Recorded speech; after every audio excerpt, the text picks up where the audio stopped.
Le lac Kivu est un lac d'eau douce situé à l'est de la République démocratique du Congo, à la frontière avec le Rwanda. Il est le deuxième plus grand lac d'Afrique centrale, après le lac Tanganyika. Pour la ville de Goma, au nord Kivu, le lac Kivu est une ressource vitale.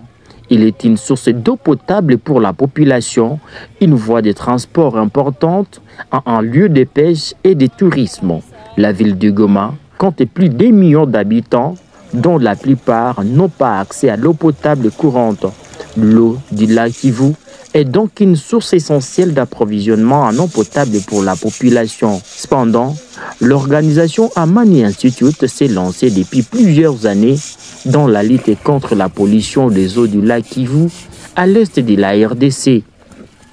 Selon cette organisation, la pollution du lac Kivu est une menace sérieuse pour la population et l'environnement de Goma. Les bouteilles plastiques sont une source de pollution importante car elles finissent par s'accumuler dans les eaux du lac où elles polluent l'eau et menacent la faune et la flore. La pollution par les bouteilles plastiques a de nombreuses conséquences négatives pour la population et l'environnement de la ville touristique de Goma. Thérèse Mosangue, activiste environnementaliste du Nord Kivu, parle de l'état actuel du lac Kivu et les conséquences de la pollution si la population et l'État congolais ne s'approprient pas cette question. Il y a beaucoup de déchets plastiques qui sont visibles même à partir d'ici et chaque jour, les vagues rapportent plus de déchets qui se trouvent au milieu du lac. Il y a beaucoup de déchets plastiques et le lac est vraiment sale. Les déchets plastiques détruisent les frayeurs dans lesquels les poissons pondent leurs œufs, ce qui cause une perte ou une diminution en production des poissons. Il y a aussi les plastiques qui libèrent des microplastiques. Et ces microplastiques polluent l'eau. Maintenant, quand les poissons vont ingérer ces microplastiques, ils seront malades. Ils ne pourront plus pondre correctement.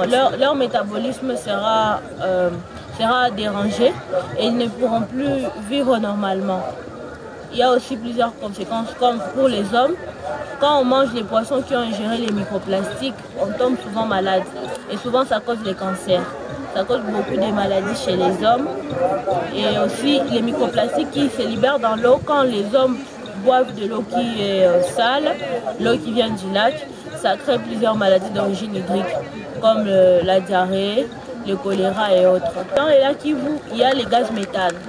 Maintenant, le gaz méthane, c'est un gaz qui a beaucoup de propriétés. C'est important, on peut faire avec ça. On peut faire avec ça la cuisson s'il est extrait. On peut aussi l'utiliser pour faire de l'électricité. Mais quand ces gaz entrent en contact avec les microplastiques et les gaz à effet de serre qui sont produits par les déchets plastiques, ça crée un trou dans la couche d'ozone stratosphérique, ce qui augmente gravement l'effet de serre et ça accroît aussi le réchauffement climatique.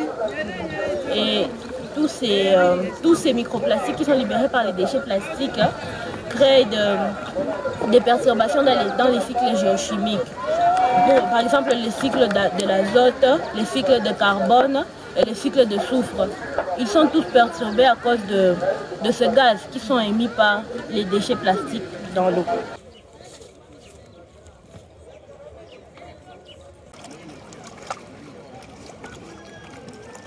Notons que cette dernière précise que la pollution de l'eau du lac Kivu par les bouteilles plastiques peuvent contaminer l'eau potable du lac. Les micro-organiques qui se développent sur les bouteilles plastiques peuvent causer des maladies telles que la diarrhée, la typhoïde et le choléra. La pollution de la flore et la faune. Les animaux sauvages peuvent être empoisonnés en mangeant des bouteilles plastiques. Les animaux aquatiques peuvent également être piégés dans les bouteilles plastiques, ce qui peut les tuer.